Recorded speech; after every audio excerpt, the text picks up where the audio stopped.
ఓం శ్రీ గణేశాయ నమః. గురుర్బ్రహ్మ గురుర్విష్ణు గురుర్దేవో మహేశ్వర గురు సాక్షాత్ పరబ్రహ్మ తస్మై శ్రీ గురవే నమః. కార్తీక శుద్ధ విధిను మనమంతా పర్వదినంగా భావిస్తాం. దీపావళి వెళ్ళిన 2 రోజులకు వచ్చే విధి రోజున భగినీ హస్త భోజనం జరుపుకుంటాం. భగినీ హస్త భోజనం అంటే అన్నా చెల్లెళ్ళ పండుగ. అన్న చెల్లెలింటికి కానీ అక్కగారింటికి కానీ వెళ్ళి అక్కా చెల్లెళ్ళ చేతి భోజనం చేస్తూ ఉంటారు. ఇలా భోజనం చేస్తే అన్నకు దీర్ఘాయువు, అక్క చెల్లెళ్ళకి 5వతనం వస్తుందన్నమాట. సూర్యభగవానుడి కుమారుడు యముడు, కుమార్తె యమున, చెల్లెలు యమున అన్నను తన ఇంటికి భోజనానికి ఆహ్వానిస్తుంది. రోజుల తరబడి ఆయనకు వీలు పడదు. ఒక రోజున మార్కండేయుడు ప్రాణాన్ని హస్తగతం చేసుకునేందుకు యముడు పాశంతో వెళ్తాడు. అప్పుడు ఆ బాలభక్తుడు శివుడిని శరణు వేడుకుంటాడు. స్వామి త్రిశూలం తీసుకుని యముడి వెంట పడడంతో ఆయన తన చెల్లెలింటికి వెళ్ళి తలదాచుకుంటాడు. అన్న ఇన్నాళ్ళకి వచ్చాడనే ఆనందంతో సోదరి సకల మర్యాదలు చేస్తుంది. రుచికరమైన పిండి వంటలతో విందు వడ్డిస్తుంది. భోజనం చేస్తున్న వారిని సంహరించరాదని శివుడు తిరిగి వెళ్ళిపోతాడు. యముడు చెల్లెల వల్ల శివుడి నుండి రక్షింపబడతాడు. మరోవైపు అన్నకు తృప్తికరంగా భోజనం పెట్టాలన్న యమున చిరకాల వాంఛ నెరవేరుతుంది.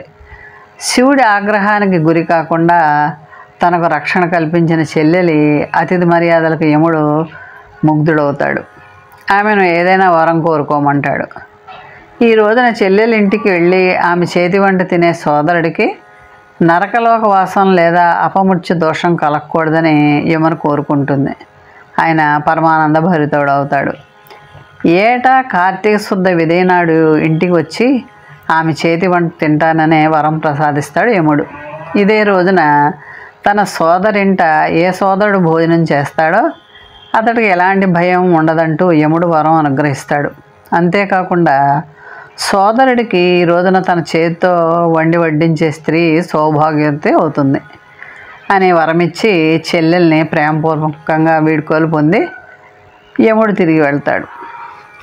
తోబుట్టు ఇంట్లో భోజనం చేసినప్పుడు సోదరుడు ఆమెకు చీర, పసుపు కుంకాలు, పూలు, పళ్ళు, ఇతర కానుకలు ఇచ్చే సాంప్రదాయం ఉంది.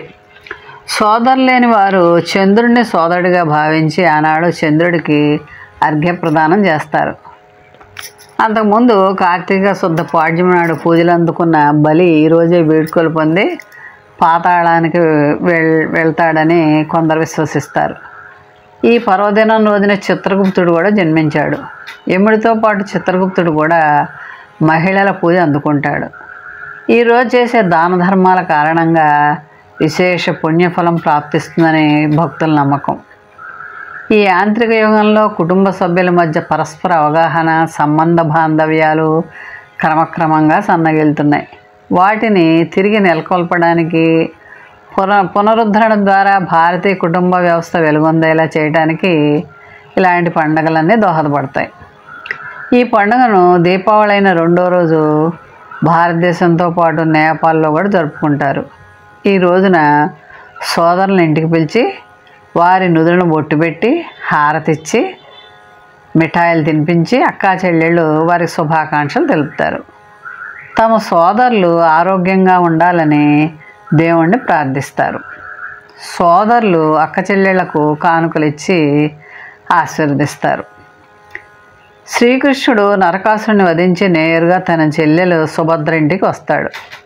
అప్పుడు ఆమె కృష్ణుడికి హారతిచ్చి తిలకందిద్ది లోనికి ఆహ్వానిస్తుంది. యుద్ధంలో అలసి వచ్చిన అన్నకు ఆప్యాయంగా రకరకాల వంటలు చేసి భోజనం వడ్డిస్తుంది. ఆ రోజు భగినీ విధి అన్నమాట. హర్యానా, మహారాష్ట్ర తదితర ప్రాంతాల్లో కూడా సోదరులు లేని వారు చంద్రుడికి హారతిచ్చి ఈ పండుగను చేసుకుంటారు. మహారాష్ట్రలో ఈ పండుగను భయ్యా దూజ్ అని పిలుస్తారు. నేపాల్ ప్రాంతాల్లో భాయి టిక్కా అని పిలుస్తారు. పంజాబ్ ప్రాంతాల్లో ఈ పండుగని టెక్కా అని పిలుస్తారు. ఈ పండుగ ఒక రకమైన సామాజిక అనుబంధాలు పెంచుకునే ప్రయత్నం చేసే పండుగ. ప్రస్తుత కాలంలో ఇలాంటి పండుగలు చాలా అవసరం. అనుబంధాలు కౌరవుతున్నటువంటి ఇలాంటి సమయంలో ఈ అన్నా చెల్లెళ్ళ పండుగ జరుపుకుని అన్నా చెల్లెళ్ళు ఆప్యాయతగా ఉండటం చాలా తప్పనిసరి. మన పెద్దలు ఈ ఏర్పాటు చేశారు. ఏమిటి, కార్తీక మాసంలో అన్నదమ్ములకు అక్క చెల్లెళ్ళు ఆదరణ కలగాలని ఈ విధమైన ఏర్పాటు చేశారన్నమాట. సరదాగా అన్నా చెల్లెళ్ళు చిన్నప్పటి సంగతులు చెప్పుకొని మురిసిపోతూ ఉంటారు. సోదరి తృతీయ శుక్లపక్ష తదియ సోదరి అన్న ఇంటికి వెళ్ళాలి. అన్నా చెల్లెల అనుబంధం బలపడడానికి అందరూ ఈ విధి విధానాలని పాటించాలి. మనసు ప్రశాంతత పొందాలన్నా, చిన్ననాటి అనుబంధం మళ్ళీ గుర్తు చేసుకోవాలన్నా మనం ఈ అన్నా చెల్లెల పండుగ భగినీ హస్తభోజనం అన్నమాట తప్పకుండా చేసుకోవాలి. ఇది మనస్సు ఆరోగ్యంగా ఉంచుతుందన్నమాట. చిన్నప్పటి బాంధవ్యాన్ని గుర్తు చేసుకోవాలి.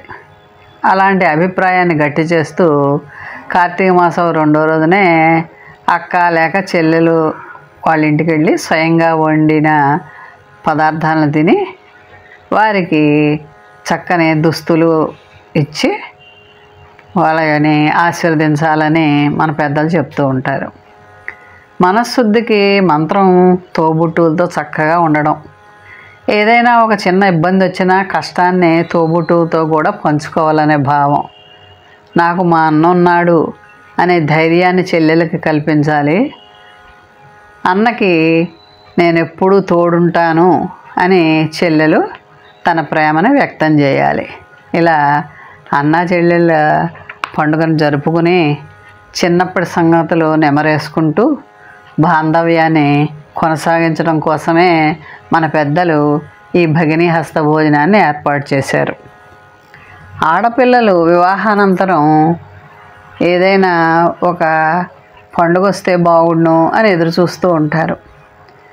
పుట్టింటి మీద మమకారం అలా ఉంటుంది వారికి. అంతేకాకుండా పుట్టింటి వాళ్ళు తనకు అర్పించే సారెలంటే మరీ ప్రీతిగా ఉంటుంది.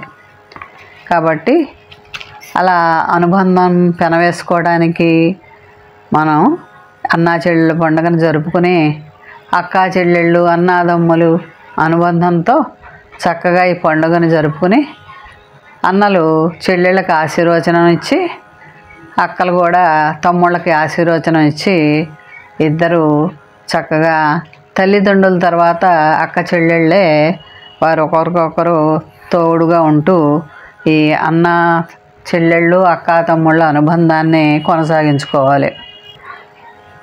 ఆడపిల్లల్ని గౌరవించి వారిని చక్కగా ప్రేమతో చూస్తే లక్ష్మీదేవికి ఎంతో ఇష్టం.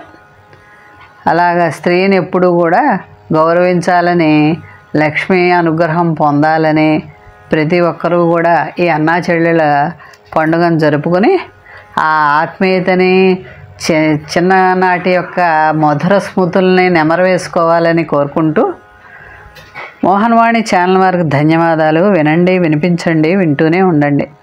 మన కార్యక్రమాలు నచ్చితే ఒక లైక్ చేయండి, మాకు ఎంతో ఎంకరేజ్మెంట్గా ఉంటుంది.